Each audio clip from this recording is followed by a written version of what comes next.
अस्सलामुअलैकुम। समा के साथ मैं हूं सबाशी और मैं हूं रमज़ाइन। बुलेटिन में सबसे पहले समा तहलका। कैप्टन सफदर की गिरफ्तारी की कहानी पुलिस टीम की ज़बानी। पुलिस टीम के मुताबिक हमने कोई दरवाजा नहीं तोड़ा। कैप्टन सफदर खुद कमरे से बाहर आए। गिरफ्तारी के लिए जाने वाली टीम ने आला अफसरान को सारी दास्तान सुना दी। गिरफ्तारी के वक्त निजी होटल में क्या कुछ हुआ, जानते हैं chief crime reporter Ahmad Rahman Khan से। जी अहमद, अपडेट कीजिए, मजीद क्या खबरें सामने आ रही हैं इस हवाले से?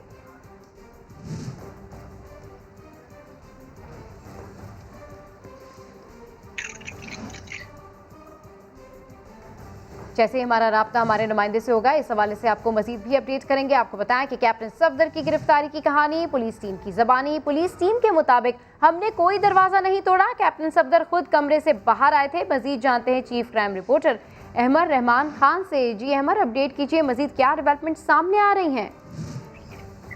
जी देखिए, जिस पुलिस पार्टी ने कैप्टन सफदर की गिरफ्तारी के लिए निजी होटल पर रेड किया था, जब सीसीटीवी फुटेज कल इस वाकये की सामने आई है, उसके बाद पुलिस ऑफिशियल्स ने, पुलिस अफसरान ने उस पुलिस पार्टी को जो है वो बुलाया था, उनसे तमाम तर वाकया सुना कि उस वक्त एक्चुअली हुआ क्या था। जो पुलिस टीम उस रेड पर गई थी, उस टीम के इंचार्ज एसएचओ ब्रिगेड थे जो कि मोहम्मद सईद हैं, एसएचओ ब्रिगेड थाना, वो जो है वो इस पूरी टीम के जो है वो इंचार्ज थे। उनका ये कहना है कि वो 2 पुलिस मोबाइलों के हमरा वहां पर पहुंचे थे। तकरीबन 10 पुलिस एहलकार उनके साथ मौजूद थे। उस पूरी पुलिस टीम का ये कहना है कि वो जब होटल पहुंचे हैं, निजी होटल पहुंचे हैं, तो उनको इस्तकबालिया, जो कि होटल की रिसेप्शन होता है, इस्तकबालिया होता है, वहीं पर रोक दिया गया और तकरीबन 30 मिनट उन्होंने वहां पर कैप्टन सफदर का इंतजार किया। उनका ये कहना है कि जब टीम वहां पर पहुंची थी तो होटल की रिसेप्शन से ही उनको इत्तला दी गई थी इंटरकॉम करके कि जी आपको पुलिस जो है वो लेने के लिए आई है, एक मुकदमा जो है वो आपके खिलाफ दर्ज किया गया है जिसमें आपकी गिरफ्तारी करनी है और आपसे मुलाकात करनी है। ये पैगाम जो है वो जो रिसेप्शन है उसके जरिए जो है वो पहुंचाया गया था कैप्टन सफदर के कमरे में, जिसके बाद 30 मिनट तक जो है पुलिस टीम का ये कहना है कि वो लॉबी में ही इंतजार करते रहे, रिसेप्शन में ही इंतजार करते रहे और उसके बाद वो बजरिया लिफ्ट जो है वो ऊपर पहुंचे। वहां पर जो है वो पुलिस टीम का ये कहना है कि उन्होंने कोई दरवाजा नहीं तोड़ा। लेकिन अहमद, जिस तरीके से आप पुलिस टीम के हवाले से बता रहे हैं, मगर नून लीग का तो बयान बिल्कुल कुछ मुख्तलिफ है इसके। जी देखिए, नून लीग का बयान जो है वो अपनी जगह, या फिर मरियम नवाज साहिबा का बयान जो है वो अपनी जगह, लेकिन जो पुलिस टीम की जानिब से बयान दिया गया है, जो पुलिस टीम की जानिब से वाकई अफसरान को सुनाया गया है, तो उसमें वो ये कहते हैं कि जी कोई दरवाजा नहीं तोड़ा गया। ये जरूर था कि दरवाजा बजाया गया है और इस दौरान ही कैप्टन सफदर जो है वो बाहर आए हैं और उनको जो है वो बड़े इजी अंदाज में जो है वो बाहर लेकर आया गया और पुलिस मोबाइल में बिठाया गया है। ये तक पुलिस टीम का कहना है कि कैप्टन सफदर के साथ जो है वो कुछ 5 से 7 सादा लिबास सिक्योरिटी गार्ड जो है वो मौजूद थे, जो उन्हीं के मुहाफिज थे। ये पुलिस टीम की जानिब से भी कहा गया है। जी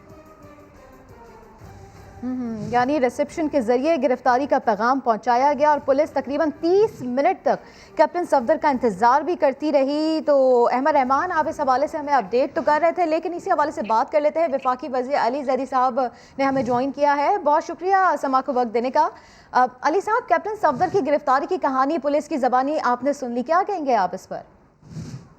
अफसोस की बात यह है कि आज हफ्ता होने को आया, नून लीग के किसी लीडर ने एक मज़ार कायद के ऊपर जो हुल्लड़बाजी हुई थी उसकी ऊपर माफी भी नहीं मांगी। मैं कभी माफ ही नहीं कर सकता कि इसके ऊपर खड़ा होके और ये इस तरह की हुल्लड़बाजी को जाके मज़ार कायद पे करे।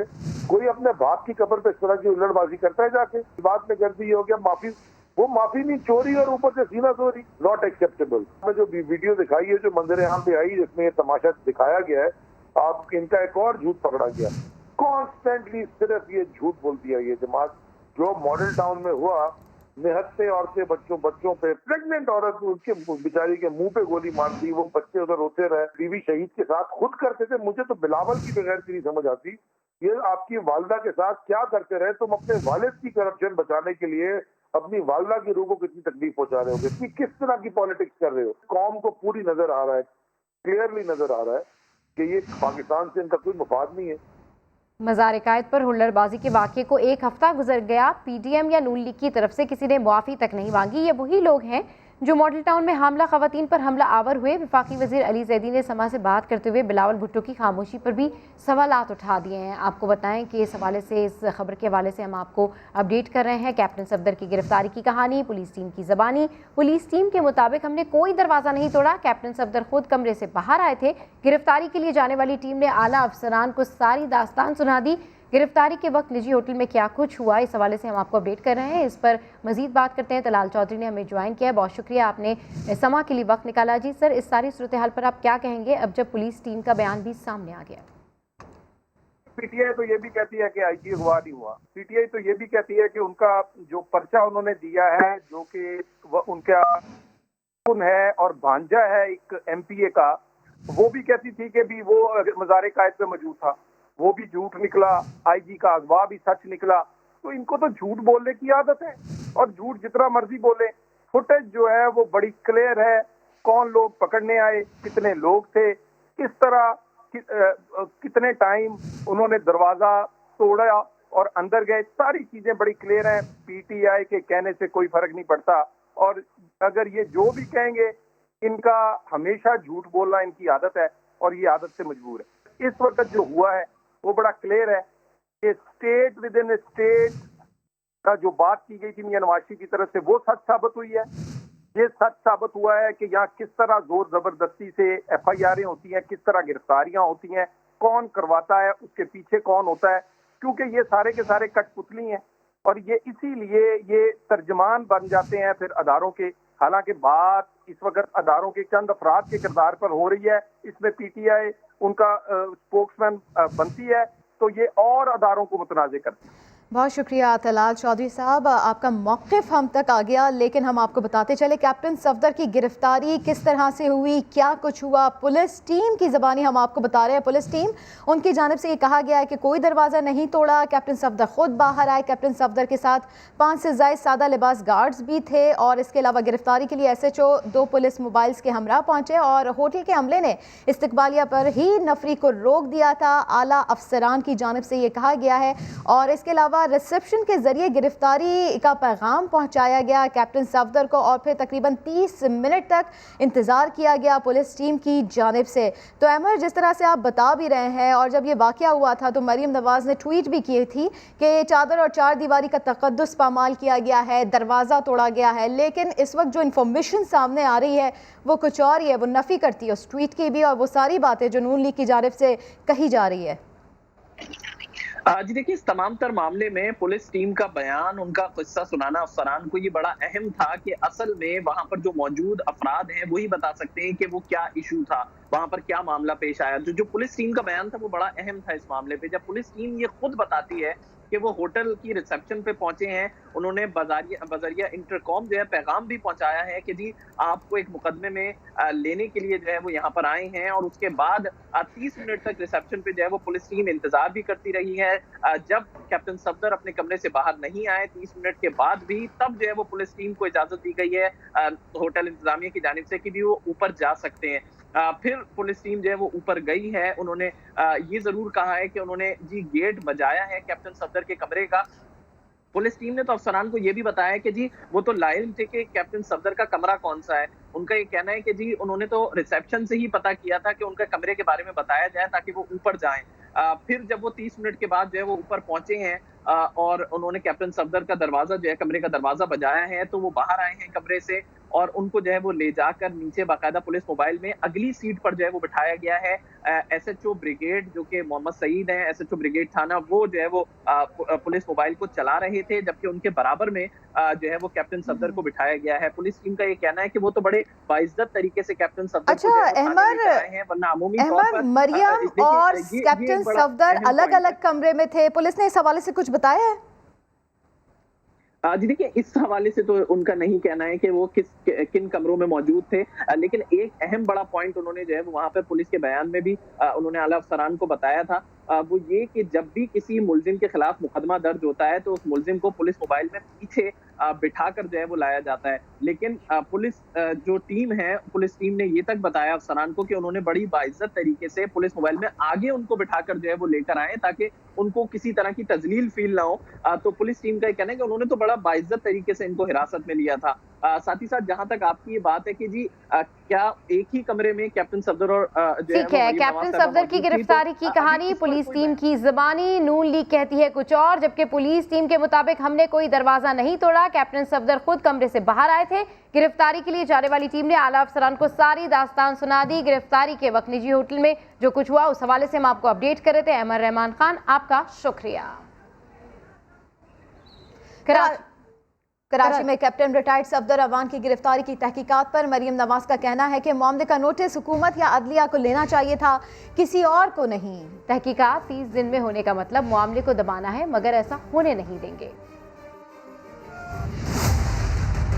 आपके पास कैप्टन सफदर की गिरफ्तारी का वारंट था, मेरी गिरफ्तारी का वारंट नहीं था।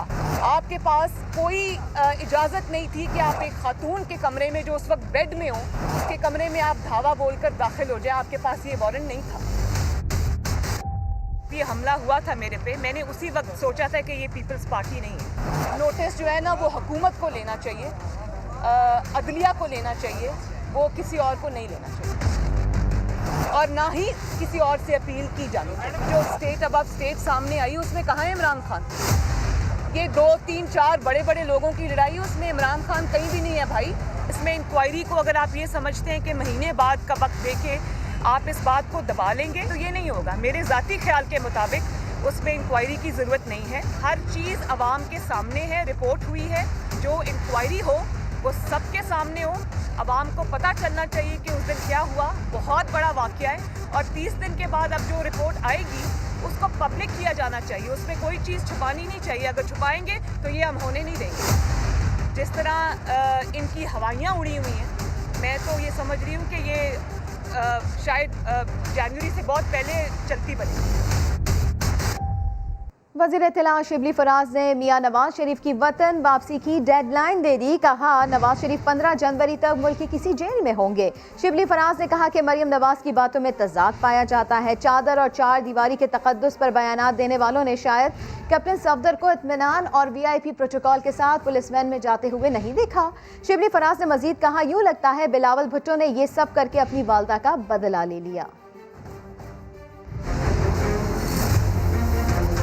हर जगह को दिखाया गया, ये नहीं दिखाया कि कहीं पे दरवाज़ा टूटा है। कैप्टन सफदर अवान साहब सुकून के साथ अपनी गाड़ी तक गए।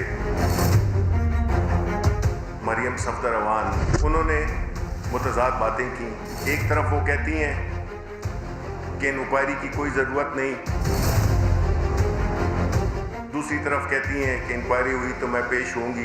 जो उनके दरबारी हैं उन्होंने भी चादर और 4 दीवारी का कई दफ़ा जिक्र किया। बेनज़ीर भुट्टो की तस्वीर हेलीकॉप्टर से गिराई। क्या क्या अलकाबात से आपने उन्हें नवाजा। उस वक्त चादर और 4 दीवारी का तहफ़्फ़ुज़ आपके जहन में नहीं था। जो मुतज़ाद बयानात सिंध हुकूमत के और मरियम सफदर अवान के लगते हैं, उससे ज़ाहिर यही होता है बिलावल भुट्टो ने अपनी वालदा का बदला इनसे ले लिया है। नवाज शरीफ के बारे में सुप्रीम कोर्ट बड़े वाज़ेह अल्फाज में इनको झूठा करार दे चुकी है। 1 बजे एक आ जाता है, झूठ बोलता है, दूसरा 2 बजे आ जाता है, झूठ बोलता है। मेरा छोटा बेटा पूछता है कि बाबा आप इनको जवाब क्यों देते हैं, ये तो सारे झूठे हैं। उनको वापस लाने के लिए हम पूरी तरह से मुतहर्रिक हैं। यकीन दिलाता हूँ कि इंशाअल्लाह 15 जनवरी तक नवाज शरीफ पाकिस्तान में होंगे, किसी एक जेल में। और अब बात करेंगे अपोजिशन के इत्तेहाद की। PDM की क्या 11 जमाती इत्तेहाद एक दूसरे का साथ छोड़ रहा है। कैप्टन रिटायर्ड सफदर की गिरफ्तारी की तहकीकात के मामले पर मरियम नवाज और उनके मुंह बोले भाई बिलावल अलग अलग ट्रैक पर आ गए। नोटिस जो है ना वो हुकूमत को लेना चाहिए, अदलिया को लेना चाहिए, वो किसी और को नहीं लेना चाहिए और ना ही किसी और से अपील की जानी चाहिए। ये है मरियम नवाज का बयानिया, मगर इन्हीं के मुंह बोले भाई बिलावल का बयानिया तो इससे बिल्कुल अलग है। मैं मुतालबा करता हूँ DGISI से, जनरल बाजवा से जो चीफ ऑफ आर्मी स्टाफ है, अपना इदारे के आप इन्वेस्टिगेशन करो। नोटिस जो है ना वो हुकूमत को लेना चाहिए और ना ही किसी और से अपील की जानी चाहिए। कैप्टन रिटायर्ड सफदर की गिरफ्तारी, क्या पीडीएम की लड़ियां बिखरने लगी सारी? क्योंकि एक तरफ बिलावल ने की तहकीकात की अपील, मगर मरियम नवाज ने अलग ही दी दलील। बिलावल मुझे अपनी बड़ी बहन की तरह रिस्पेक्ट देता है। सिर्फ मुंह बोले भाई ही नहीं, मरियम की अपनी पार्टी की तर्जुमान और हम नाम मरियम औरंगजेब भी यही अपील कर चुकी हैं। चीफ ऑफ आर्मी स्टाफ से ये भी रिक्वेस्ट करती हूँ कि इस इंक्वायरी के अंदर मरियम नवाज शरीफ साहिबा के कमरे में किसने हमला किया, किसके ऑर्डर पे हुआ और क्यों हुआ, उस इंक्वायरी रिपोर्ट का ये भी हिस्सा होना चाहिए। आर्मी चीफ के नोटिस को पीपल्स पार्टी के सीनियर रहनुमा रजा रब्बानी ने भी सराहा। इट्स वेरी इनकरेजिंग कि चीफ ऑफ आर्मी स्टाफ ने जो है वो एक इंक्वायरी ऑर्डर की है और उन्होंने कहा है कि जी let us find out the facts. दूसरी तरफ पीडीएम के सरबराह अपनी इत्तेहादी जमात की सरकार पर ही सवाल उठाते हैं। अगरचे सिंध हुकूमत ने इंक्वायरी के अमल को कबूल किया है, ताहम ये सवाल अपनी जगह पर अहम है कि जिनको इस वाक़े का जिम्मेदार करार दिया जा रहा है, इंक्वायरी भी वही करेंगे। यही नहीं, नून लीग के रहनुमा भी इस मामले पर एक पेज पर नहीं। फौज का कोई असर इस मामले पर नहीं है और ना होना चाहिए। पाकिस्तान डेमोक्रेटिक मूवमेंट में सबकी अपनी अपनी मूवमेंट बता रही है कि ट्रेन एक ट्रैक पर नहीं जा रही है। कैप्टन सफदर की होटल से गिरफ्तारी नून लीग को याद आ रही है चादर और चार दीवारी, मगर नवाज शरीफ के दौर में पुलिस लोड शेडिंग पर एहतजाज करने वालों के घरों में घुस गई थी। लाहौर मॉडल टाउन सानहे के वक्त भी किसी को खवातीन और बच्चों का ख्याल नहीं आया था। यही नहीं, तब नून लीग इन वाकयात का जवाब भी पेश करती थी। खातून के कमरे पर धावा बोला, चादर चार दीवारी के ऊपर हमला किया। चादर और चार दीवारी का तहफ़्फ़ुज़ जो था उसको किसने पामाल किया? चादर और चार दीवारी शर्मनाक वाकया है, अफसोसनाक वाकया है। कैप्टन सफदर की गिरफ्तारी पर चादर और चार दीवारी की पामाली का शोर मचाने वाले अपने अदवार में क्या करते रहे, ये जानना भी तो जरूरी है। 11 जून 2013 को फैसलाबाद में लोड शेडिंग के खिलाफ एहतजाज करने वाले मुजाहिरीन की इज्जतों को पंजाब पुलिस ने किस तरह पामाल किया, जरा देखिए। चादर और चार दीवारी का तकद्दुस पामाल करना किसे कहते हैं, जरा देखिए।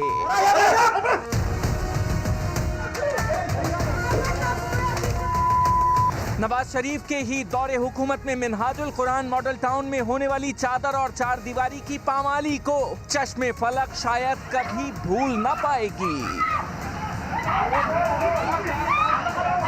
चादर और चार दीवारी का तकद्दुस पामाल करते हुए पुलिस के हाथों औरतों पर अंधाधुंध गोलियां चलवाई गईं। बच्चों के सामने मां को मार दिया गया।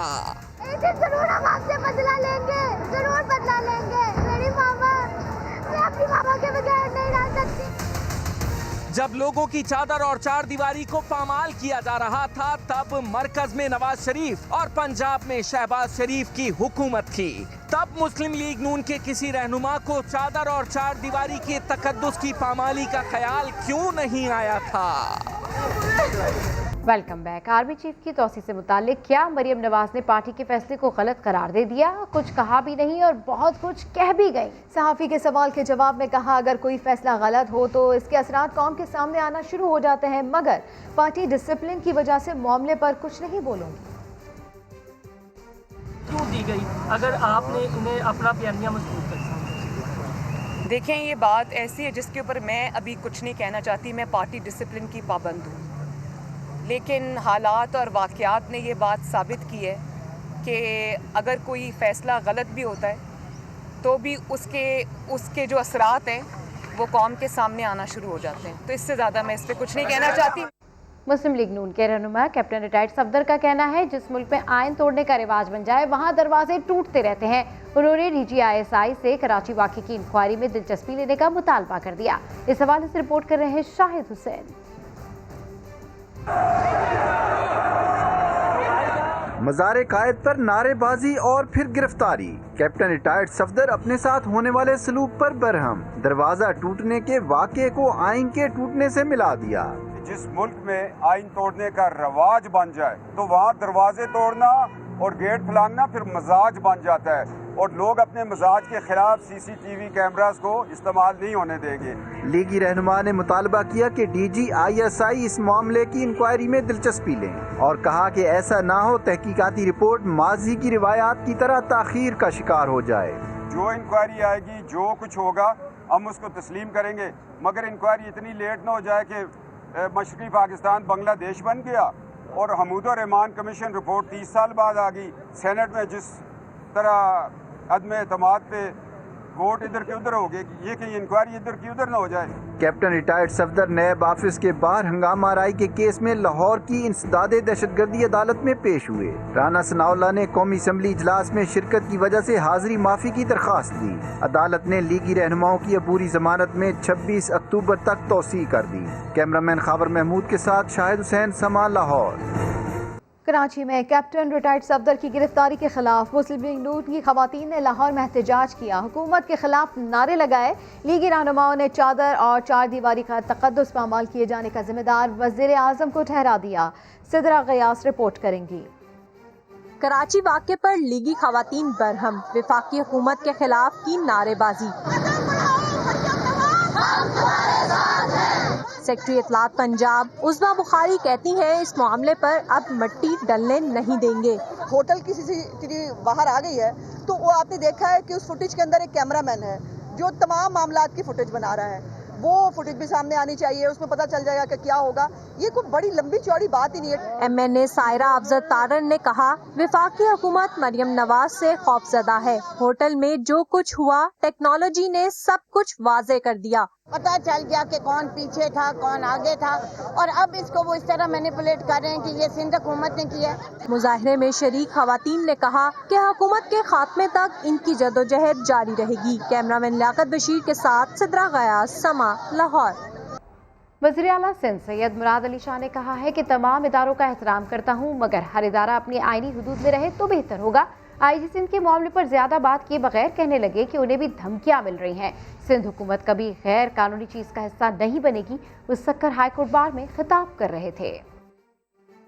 हर इदारा अगर अपने दायरे में रहेगा, अपने आईनी दायरे में रहेगा तो कोई मसला नहीं होगा। लेकिन जब आप अपने आईनी दायरे से बाहर, चाहे वो गवर्नमेंट हो, चाहे ब्यूरोक्रेसी हो, चाहे जुडिशरी हो, चाहे एस्टैब्लिशमेंट हो, जो भी आप नाम ले लें, प्रॉब्लम्स पैदा होंगे। सिंध पुलिस का आपने देखा था क्या हुआ, धमकी तो आ जाती है, मुझे भी धमकियां आई हैं,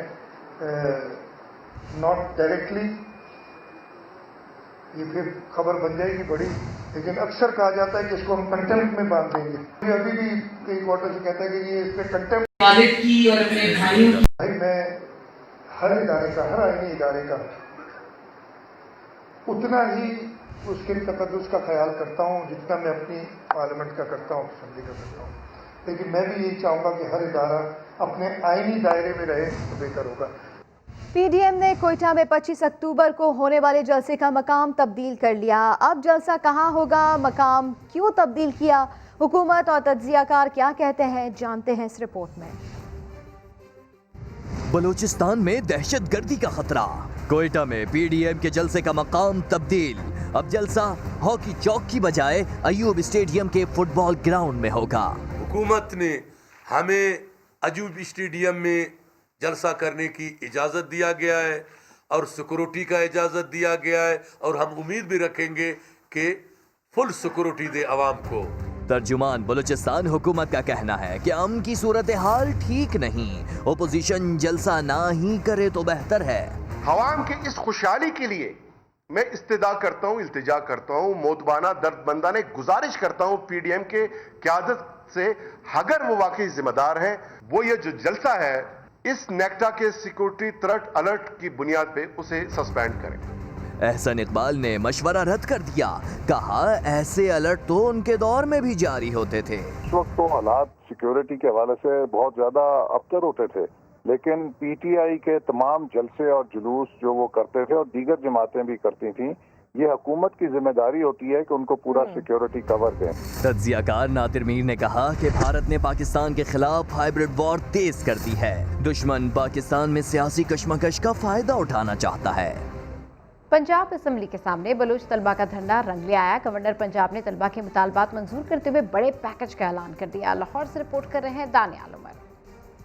12 रोज पैदल चलने के बाद मुल्तान से लाहौर पहुंचने वाले तलबा सरापा एहतजाज। पंजाब असम्बली के सामने तीसरे रोज भी धरना जारी। कहते हैं पंजाब की जामियात में पसमानदा इलाकों के तलबा का कोटा बढ़ाया जाए, मुस्तहकीन की फीस माफ और वज़ाइफ बहाल किए जाएं। पंजाब में जितनी भी यूनिवर्सिटीज़ हैं उनमें तलबा को पेश आने वाले जितने भी मसाइल हैं वो हल किए जाए और जल्द से जल्द हल किए जाए। और जो है हमारा सोली एजेंडा यही है कि रिस्टोरेशन ऑफ रिजर्व सीट्स। आप हमारे मुतालिबात को हल करो, हम चले जाएंगे अपने कैंपसेस में, अपनी पढ़ाई को जारी रखेंगे और ये हम नहीं चाहते कि हमारी वजह से कोई अपना सियासत चमकाए। मुस्लिम लीग नून की नायब सदर मरियम नवाज भी धरने में पहुंची और तलबा की आवाज भरपूर तरीके से उठाने की यकीन दहानी कराई। इनका कोई सुनने वाला नहीं है, वो 12 दिन से अपने घरों को छोड़ के रुल रहे हैं सड़कों पे। तो मैं खुद इन्होंने मुझे नहीं बुलाया, मैं खुद आई हूँ इनके पास।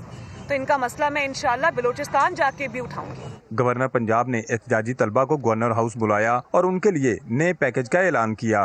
कोई बच्चा भी यहाँ हम उसको यूनिवर्सिटी से बलूचिस्तान मर्ज डिस्ट्रिक्ट में या गिलगित बल्तिस्तान में वापस नहीं भेजेंगे कि वो फीस अफोर्ड नहीं कर सकता। ये मेरा आपसे वादा है। चौधरी सरवर का कहना है कि पंजाब हुकूमत बलोच तलबा के लिए तारीख का सबसे बड़ा पैकेज दे रही है। कैमरामैन खाबर महमूद और रिपोर्टर शाहिद हुसैन के साथ दानियाल उमर, समा, लाहौर। गलत कत्ल केस में पुलिस एहलकार 21 साल बाद बाइज्जत बरी हो गया। सिंध हाईकोर्ट ने एहलकार गुलाम इस्माइल को सजाए मौत देने की मकतूल के वर्सा की दरख्वास्त मुस्तरद कर दी। मातहत अदालत ने 2002 में पुलिस एहलकार गुलाम इस्माइल को 6 माह कैद और जुर्माने की सजा सुनाई थी। सिंध हाईकोर्ट ने 13 बरस की समातों के बाद अपील पर फैसला सुनाया। पुलिस एहलकार पर लियारी में शहरी को मावराए अदालत कत्ल करने का इल्जाम था। कराची में मस्कन धमाके का एक और जख्मी दौरान इलाज दम तोड़ गया, जिसके बाद अमवात की तादाद 6 हो गई। 2 रोज बाद भी मुतासरा इमारत का नाम मलबा हटाया गया और ना ही मुतासरा हिस्से को गिराया जा सका। अतराफ की दुकानें बंद कराने पर दुकानदार भी परेशान है। सऊद बिन मुर्तजा की रिपोर्ट। मस्कन चुरंगी पर इमारत में धमाके को 2 रोज गुजर गए। मुतासरीन की दाद रसी तो दूर की बात, रिहायशी इमारत का मलबा भी साफ नहीं किया जा सका। मलबे से बैंक का सामान निकाल लिया गया। सुस्त ऑपरेशन की वजह से करीबी दुकानदारों का रोजगार भी ठप होकर रह गया। तो अगर काम कर रहे तो उसको आप सेपरेट कर ले या एक टाइम मखसूस कर ले, उसमें टाइम पे काम कर ले, हमें कारोबार करने दिया जाए ताकि जो है ना लोग बेरोजगार है। 3 दिन हो गए हैं, ना भी वहाँ से मलबा उठाया गया है, ना ऊपर जो बिल्डिंग गिरनी है उसको गिराया गया है। कोई भी काम नहीं हो रहा। मशीनरी 2 दिन से आगे खड़ी रहती है सारा दिन, शाम को लोग वापस चले जाते हैं। लोग बेघर हो गए, इमारत रहने के काबिल भी ना रही। लेकिन हद यह है कि मुतासरा हिस्से को दोबारा तामीर करने के लिए जिलाई और सूबाई हुकूमतें खतो किताबत में लगी हैं। हमने पूरी रिपोर्ट बना के कमिश्नर साहब को भेज दी है। कमिश्नर साहब ने सीएम साहब तक शेयर की रिपोर्ट। तो अब लेट्स सी कि सीएम साहब क्या डिसाइड करते हैं कि जी इनको आया, इनको कंपनसेशन दी जाए। अगर कंपनसेशन नहीं दी जाती तो SBCA के साथ मिलकर टेक्निकल पॉइंट ऑफ व्यू से देख लेंगे कि फ्लैट के ऊपर रिकंस्ट्रक्शन हो सके तो उस पर भी बात की जा सकती है। मुतासरीन के लिए अब तक किसी किस्म की इमदाद का ऐलान नहीं किया गया। रिहायशी इमारत के मुतासरा हिस्से को गिराने और मलबा हटाने में मजीद 2 दिन लगेंगे। कैमरामैन आतिफ कुरैशी के साथ सऊद बिन मुर्तजा, समा, कराची। फैसलाबाद में मारूफ कवाल, शेर मियादाद और उनका बेटा डकैती मज़ाहमत पर जख्मी हो गए। पुलिस ने वाक़े का मुकदमा दर्ज करके मुल्ज़िमान की तलाश शुरू कर दी है। पुलिस के मुताबिक शेर मियादाद नवाही गांव में कवाली की महफिल के बाद वापस आ रहे थे कि रास्ते में मोटरसाइकिल सवार 2 मुल्ज़िमान ने उन्हें रोका और लूट मार की। इस दौरान मज़ाहमत पर मुल्ज़िमान ने फायरिंग कर दी और 2 लाख रुपए लूट कर फरार हो गए। पाकिस्तान ग्रे लिस्ट से निकलेगा या नहीं, FATF के इजलास में फैसला आज होगा। इसी पर मजीद अपडेट्स ले लेते हैं समा के नुमाइंदे शकील अहमद से। शकील, कब तक ये फैसला आ सकता है? टाइम है। जो FATF के प्रेसिडेंट हैं डॉक्टर मार्क्स, वो शाम 7 बजे प्रेस कॉन्फ्रेंस करेंगे और जो फैसले हुए हैं FATF के इस 3 रोज़ा इजलास में उसका ऐलान करेंगे। इस वक्त ये इजलास शुरू हो चुका है, आज आखिरी रोज़ है और इजलास में रुकन ममालिक के मंदूबीन, आलमी तंजीमों के नुमाइंदे भी शरीक हैं, जिनमें वर्ल्ड बैंक, IMF, अक़वाम मुत्तहिदा के नुमाइंदे भी हैं। आज मनी लॉन्ड्रिंग और टेरर फाइनेंसिंग से मुतालिक जो इशूज़ हैं उनका जायजा लेकर फैसले किए जाएंगे। और साथ FATF ने वाइल्ड लाइफ की गैर कानूनी तजारत पर काबू पाने पर जोर दिया है और साथ ही कहा है कि आलमी सतह पर करप्शन पर काबू पाने के लिए FATF कवानीन पर अमल जो है वो तेज करने की जरूरत है। बहुत शुक्रिया शकील अहमद, अपडेट किया आपने। स्पोर्ट्स न्यूज शामिल करते हुए आपको बताएं कि पाकिस्तान फुटबॉल टीम के कप्तान कलीमुल्लाह ने बड़ा इंकशाफ कर दिया। कहा फुटबॉलर को सहूलियात दिलवाने के लिए आवाज उठाई तो फेडरेशन के ऑफिशियल ने जान से मारने की धमकी दी। पाकिस्तान के लिए इतने कुर्बानी दी और पाकिस्तान का नाम रोशन किया, बाहर खेले और बाहर अमेरिकन लीग में खेले, लेकिन पाकिस्तान में जब आए हम बात की है कि पाकिस्तान फुटबॉल में ये सहूलत नहीं है, पाकिस्तान फुटबॉल का सिस्टम ख़राब है, पाकिस्तान सिस्टम ये कभी आगे हम नहीं जा सकते, हमारे लेवल ही वो है कि हम करप्शन के अलावा कुछ करते ही नहीं है। तो फिर हमें यहाँ से फुटबॉल फेडरेशन से ऑफिशियली जो बंदे हैं, जो ऑफिशियल्स हैं, जो मेन उस पे है पोस्ट पे, उसने हमें जान की धमकी दी है, हमें मरने की धमकी दी है। तो फिर मैंने सोचा कि ये मैं करंट कप्तान भी था और कप्तानी से भी इस वजह से मैं हट गया, क्योंकि मैंने फुटबॉल की बेहतरी के लिए जो बातें की हैं, तो फिर इसमें हमें जान की भी धमकी दी है। तो फिर मैंने फुटबॉल को पाकिस्तान फुटबॉल। इसी पर बात कर लेते हैं शोएब जट से। शोएब, क्या कहना था मजीद कलीमुल्लाह का? जी बिल्कुल, बहुत बड़ा इंकिशाफ है। पाकिस्तान फुटबॉल टीम के कप्तान हैं जो प्रोफेशनल लीग खेलने अमेरिका भी गए हैं, बाकी ममालिक भी गए हैं। उनका इंकिशाफ है कि जब उन्होंने सहूलियात से मुतालिक फेडरेशन को जो है आईना दिखाया कि हमें आप खिलाड़ी के बजाय धोबी समझते हैं, हमें 400 रुपये देते हैं, खुद लाखों रुपये देते हैं, तो इसके पादाश में उन्हें जो है वो जान से मारने की धमकी दी गई। और ये किसी आउटसाइडर की तरफ से नहीं, बल्कि पाकिस्तान फुटबॉल फेडरेशन के उस वक्त के यकीनन बड़ा इंकिशाफ किया है। बहुत शुक्रिया शोएब जट आपका। बुलेटिन से फिलहाल इतना ही। एक ब्रेक के बाद हाजिर होंगे हेडलाइंस के साथ। देखते रहिए समा।